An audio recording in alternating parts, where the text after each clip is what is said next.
So one of the things that really separates my experience in padded rooms apart from other people was the fact that I had a very positive mindset. And that's something important when it comes to being in a mental hospital or a psych ward or anything. Actually, yeah, anything. You need to be able to have a certain level of resilience. And you need to be able to face any situation with honesty and genuine effort. And that is something that I had to incorporate into my stay in the padded rooms that I have been in. There were there was a padded room that I enjoyed being in for many different reasons, which I might not talk about today. I don't know, but my main point is you need to have a positive mindset in order to see the good in things. If you have a very negative mindset and you're focusing on things that are dour and sad, then you're gonna attract that. You attract what you put out. If that makes any sense. So if you're a very positive person, you're gonna attract positive people. Of course, you're gonna attract negative people as well, but positive people respond more, and you're gonna start noticing the positive things in life, positive people, positive things in general. If you have a negative point of view, you're gonna start noticing negative things, and that's going to lead into problems when you're always focused on the negative. Think about positive and negative reinforcement. It's not exactly a never ending cycle, but it is a cycle. And it's something that you have to have in your life if you want to accomplish anything, because you can't always be so dependent on the negative or so dependent on the positive. I needed to have that positive mindset when I was in those padded rooms underneath the ER. It was something that I hated. I genuinely hated being in those rooms, but I still had a positive mindset. When every time a nurse came in and she said, okay, we're going to check your heart rate, blood pressure, beats per minute, how many heartbeats per minute. I think the first and the third one are the same, but yeah, they just came in, do some body checks, and then left. And every time the person came in, I'd be like, oh, how's it, auntie? This is kind of cold. You got one blanket. And she'd be like, yeah, sure, yeah. I think one of them was like, yeah, I'll get you a blanket. And then for another one, I was walking with her. I was walking with her. This is before I was in the padded room. I was walking with her in the hallway, right in front of the hexagon that had a bunch of rooms, padded rooms. And I was like, so, Auntie, this is gonna be quite boring. You get one book or something I could read? And she was, oh man, I think she said she'll look for it. And I do think that she actually did give me one. Not too sure about that. I think she did give me one. My memory of that time is very shaky. Very, very shaky. So she gave me one, and I was like, okay, this might be a game changer.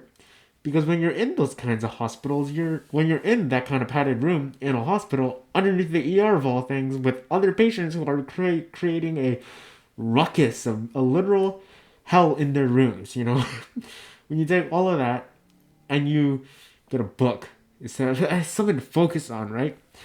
I did try to sing, and if you see my older videos, you know that I like to sing. But patients in other rooms next to me, they're like, shut the fuck up!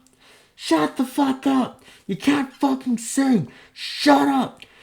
And I'm just like, okay, I'm not gonna say anything. And in the padded room, they have this little window open so you can look out. It's glass, and I think it was on the window. Could have been on the wall or maybe the floor. I'm not sure where it was, but I vividly remember somebody carving in "help me" somewhere in the room. I'm pretty sure it was on the window, but I might be contradicting myself. I contradict myself a lot, all things considered.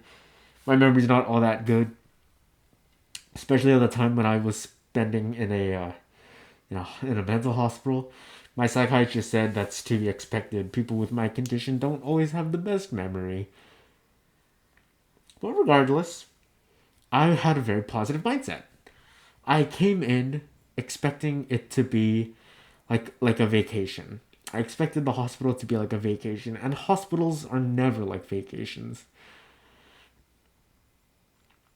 when they took me from the psych ward to the actual mental hospital,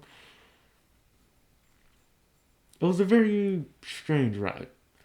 I remember we took an ambulance, and then when I was leaving, they were rolling me out on one of those stretchers. They were rolling me out, and I remember I came into this hallway, and there was like a bunch of doctors and I don't know patients for the emergency room. I think it was. They were all there, and I saw my parents. I was like, "Yo, what's up?" And they were like, "Oh my gosh, what's wrong? What's it like? What happened? How can I help you?" And I'm sitting here like, "Well, I'm perfectly fine. I mean, I just endured a lot of shit, but I'm relatively fine." And I was talking story with the EMTs, I think they're called. I'm not sure, the ambulance people, and there was this one of the women had a heart tattoo on her shoulder or maybe arm. She had a heart tattoo, and it was two fingerprints crossed together, if that makes any sense, to make a little heart. And I was like, oh, that's really interesting. So I started talking story, and she was telling me about how, oh, this is her daughter's thumb. I think might have been both her daughter's thumb, or maybe her daughter and her thumb. I'm not sure. But she was talking about, oh, it's significant to me because she endured a lot of crap in her life. I'm not gonna get into the details, but let's just say her marriage didn't end well, and she wanted something to remind her that her daughter will always be there for her and will always need her. And that's a big reason why I remember that is because I was touched by it. And I did write it in my notes because while I was being transported, I had my phone and I'm furiously typing along on my phone. I'm like, yo, I remember I texted one of my friends, ex friend, and she was like, and I was like, yo, I'm in an ambulance right now. We're going so fast. And I took a screenshot of it. And I also took out my camera and started snapping photos while I was in the ambulance. That's the word, I got it. Ambulance, while I was in the ambulance. But that just goes to show that even in the weirdest situations, even when you're locked in a padded room for hours on end, you still can find the good things.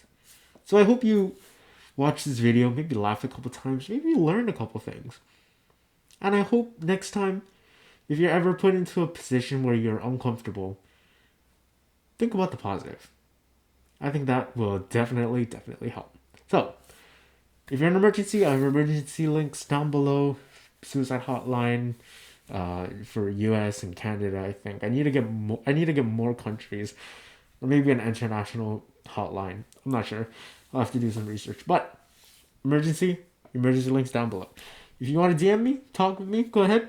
My Instagram and my Twitter's down below over there, dude. Excuse me. And yeah, I'll catch you in the next one. Ahui ho, malama pono. I didn't say that in the last video, but ahui ho, malama pono. To all you guys out there, stay safe. Shoots.